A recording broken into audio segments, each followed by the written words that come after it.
Hello and welcome to Sobrix. I'm Adam and this is Sobrix. This is my channel for reviewing Lego sets and building them and other Lego related stuff.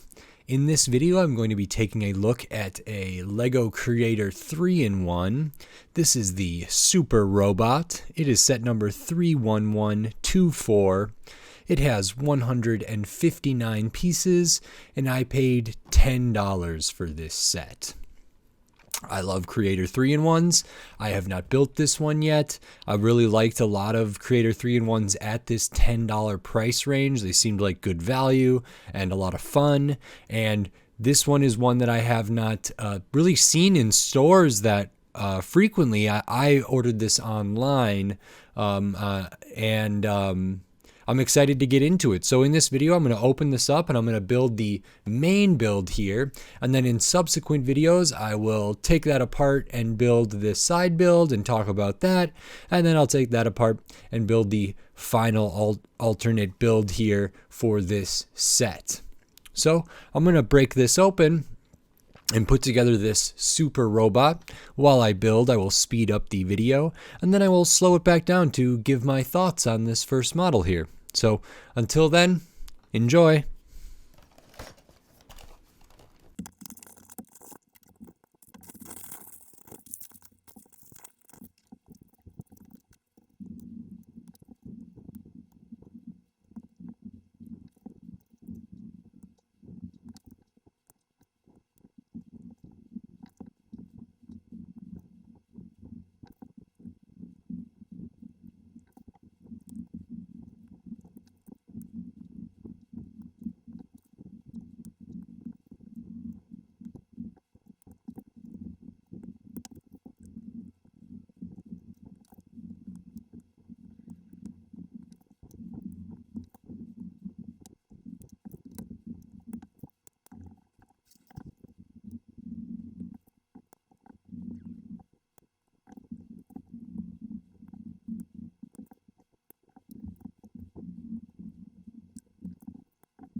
Okay, so that is this Lego Creator 3-in-1 Super Robot.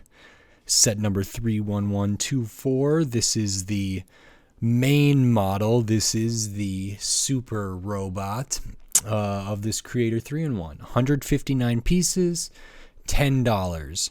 So this is the same price as the Space Shuttle at the $10 Creator 3-in-1 set.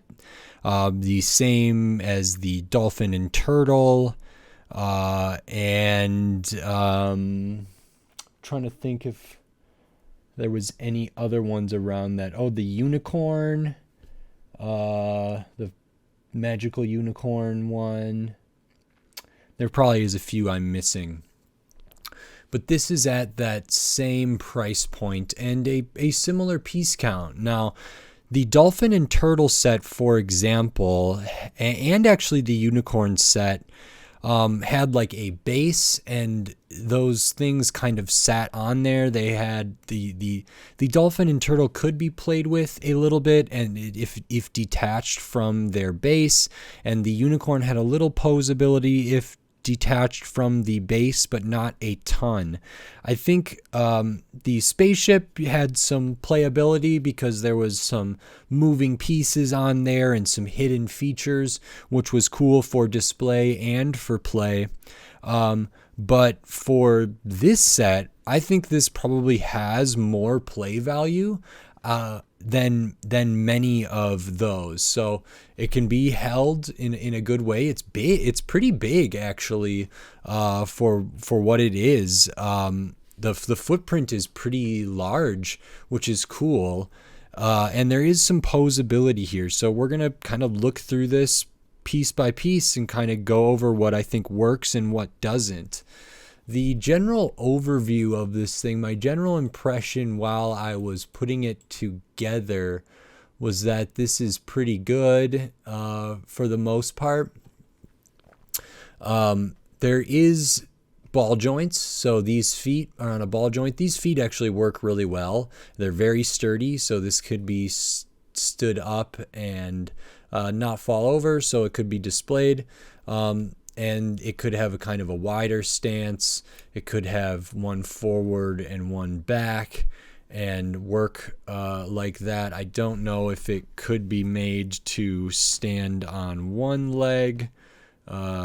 Potentially it would be awkward, but there probably is an action pose like this that I think works kind of good. Let me switch my camera around and see if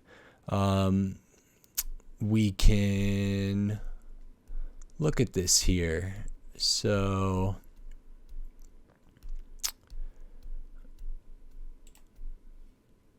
let me brighten that up a little bit. So right now we have this stood on one leg here, and the wings are kind of folded in, and one arm is kind of going forward is sort of in a punching stance, but also maybe in a running stance, and then one arm is going back here, and yeah, that it's stable. I mean, it's standing on just that one foot for the most part. It just takes a little balancing act, and that's pretty cool. So that's nice.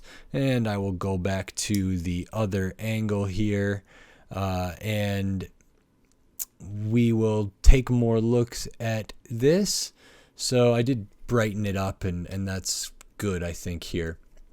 So the legs are posable. There's no like knee joint or anything. So we get the ankle, or can move the foot around, and we get a little bit in the hips.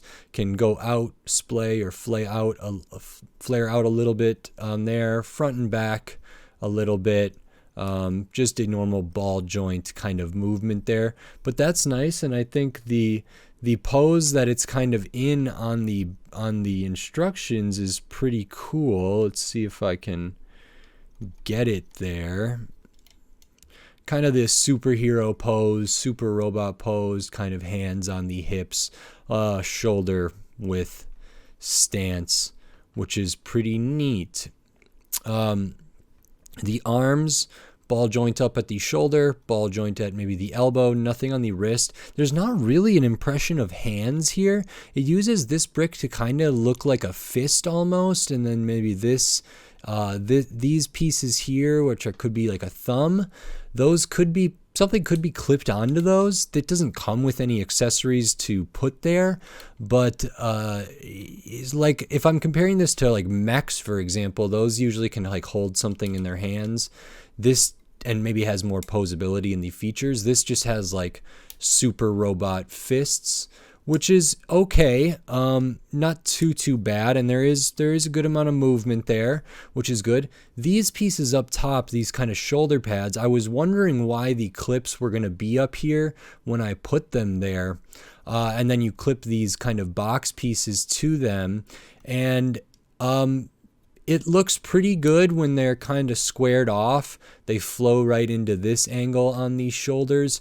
They will kind of move on their own, which I think is good. It doesn't inherently like prevent movement when these are on there, so it just kind of will go over those graded slopes or vented slope pieces there. So those are nice. They could also be just positioned out like this, which looks all right too. So yeah, movement on the arms is pretty good. The head is very basic but brick built and kind of cool. Uses these translucent cheese wedges for a eyes kind of, and the hollow studs behind there kind of give the impression of maybe eyes more, even more, which works really nicely. These kind of horn elements are on there well, and there is some movement with this too. There is not like waist or hip bending on here, so it would be hard to try to get this character in, for example, like a 3-point stance, and without the knees as well. But that's good, and if it were to be flying through the air, the head can be tilted up a little bit, which so it would be flying like this, which is all right. Not a ton of movement there. And then we have the wings, which can be positioned kind of right at the back or all the way kind of like this or any point in between. When I had it kind of in an action pose, I had one of the arms going back here, and I kind of had the wings folded in because of that. So that's good. I think there's a lot of play here. It's pretty solidly built. The articulation is great. Well, it's good, not great, I should say. It's pretty good. The hands are okay. They're very blocky, but if it's just a fist, that's okay. This set is rated for 6 and up, and I think that makes sense, and this could be handled. This might even be big for a 6-year-old. I don't know, or maybe it's going to be a really, really good size. And it fits well. It can be handled from this midsection very well. The colors are all good. I really like this blue. The red kind of through line is pretty cool, and the yellow as well. Some primary colors there. They pop and they flow nicely, and they're used properly. And then where there's gray and black, I think makes sense as well. So that's all pretty good. I think, yeah, this could be displayed. It could be played with. It could be either, and because it stands on its own, it doesn't need a stand or anything. The way these feet are made, there are no like studs or the back of a plate or a brick there, so it can't really be studded down anywhere the way these feet are constructed, but that's okay. It could stand on its own, and so if this was used in some sort of play scenario, even if there were studs on the ground or tiles or whatever, this could probably still stand and work out there. Just 3 extra pieces for this one, which I was kind of surprised by, but seems like that's right. Yeah, just the 3. And we get a yellow rounded plate there, rounded tile rather. We get a translucent yellow of the slope and the stud as well.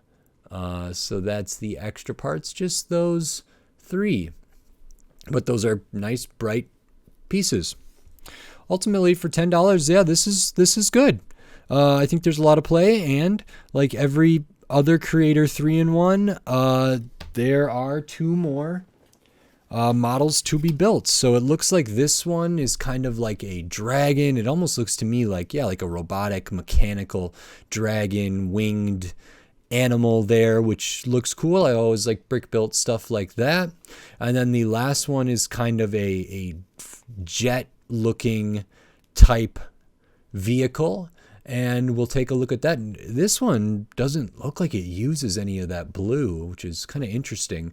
This one looks like it uses more pieces, but in later videos I will be taking a look at those and talking about that, and then kind of considering everything that's included in this set when I make my final verdict. But based off this main model, this is pretty good. It's simple, but I think there's a lot of fun to be had here, and I certainly had fun building it. So if you like this video, consider giving it a like, and if you like the content on my channel, consider subscribing to it so you can stay up to date on all the Lego videos I will be doing here in the future, including the videos for the other models that are included in this set. So subscribe so you don't miss those, and until next time, thanks. Bye.